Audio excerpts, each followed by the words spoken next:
کے بارے میں ایک بات یہ جان لیجئے کہ اس میں صرف منافقینی کا ذکر نہیں ہے، اس میں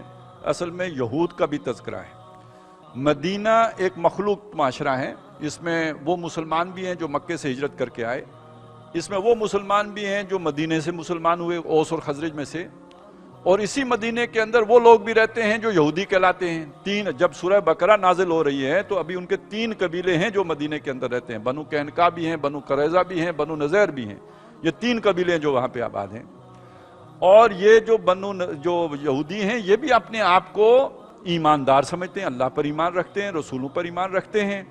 تو ظاہر ہے اللہ کو بھی مانتے ہیں، آخرت کو بھی مانتے ہیں، یہ ساری بات، فرشتوں کو بھی مانتے ہیں، کتابوں کو بھی مانتے ہیں۔ ہم میں اور ان میں صرف اتنا فرق ہے کہ وہ محمد الرسول اللہ کو نہیں مانتے، ہم ان کو بھی مانتے ہیں، باقی تو ساری باتیں مانتے ہیں۔ کم از کم ان کی کتابوں میں تو سارا کچھ یہی لکھا ہوا ہے، ایمان کی حد تک تو کوئی اس میں اور اضافے کی بات ہی نہیں ہے، سوائے اس کے کہ جیسے موسیٰ نبی تھے ایسے محمد بھی نبی ہیں صلی اللہ علیہ وسلم، وہ اس بات کو نہیں مان رہے تھے۔ تو باقی ان کے اعتقادات، عقائد، ایمان، وہ سارا وہی ہے، لہٰذا یہاں پہ وہ بھی مخاطب ہیں۔ فرمایا وَمِنَ النَّاسِ، اور لوگوں میں وہ بھی ہیں، مَن يَقُولُ آمَنَّا بِاللَّهِ، جو یہ کہتے ہیں، جو دعویٰ کرتے ہیں کہ ہم اللہ پر ایمان لائے، وَبِالْيَوْمِ الْآخِرِ، اور آخرت کے دن پر بھی۔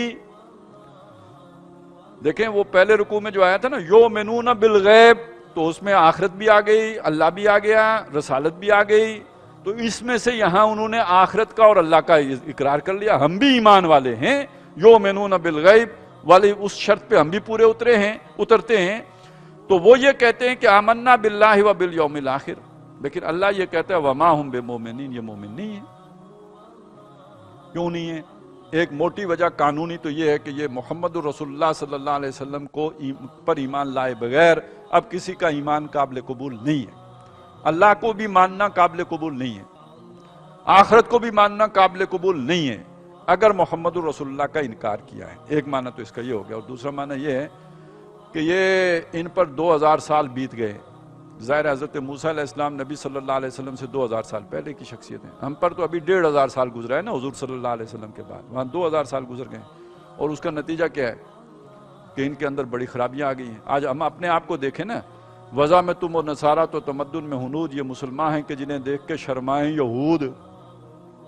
یہ ہم ہی میں سے نا، شاہدہ شاہد من اہل آ کے مصداق، ہمارے اندر کے آدمی نے یہ گواہی دی ہے نا کہ آج تمہاری حالت تو یہ ہو گئی ہے،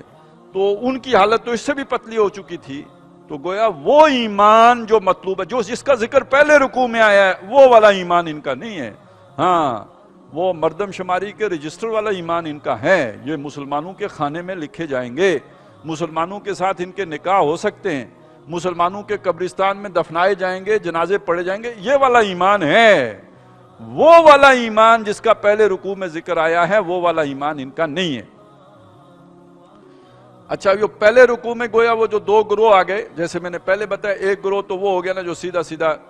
اللہ کی پارٹی ہے، دوسرا گروہ وہ ہو گیا جو شیطان کی پارٹی ہے۔ یہ جو تیسرے گروہ کا ذکر ہے یہ بین ہے، نہ یہ پوری طرح ادھر ہے نہ پوری طرح ادھر ہے، ابھی اس کے کچھ اوصاف ہیں جو بیان ہو رہے ہیں، آخر میں جا کے بات کھلے گی کہ یہ کدھر ہے۔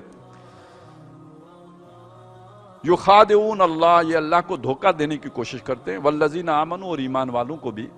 یعنی اپنے ایمان جتا کر کہ ہم ایمان والے ہیں، اور یہ چاہتے ہیں کہ انہیں وہ حقوق مل جائیں جو اہل ایمان کے حقوق ہیں، وہ محبت مل جائے جو اہل ایمان کے لیے خاص ہے، اس کا تقاضا کرتے ہیں۔ وما یخدعون الا انفسہم، اور یہ نہیں دھوکہ دے رہے مگر اپنے ہی آپ کو، وما یشعرون، مگر یہ کہ اس کا یہ شعور نہیں رکھتے۔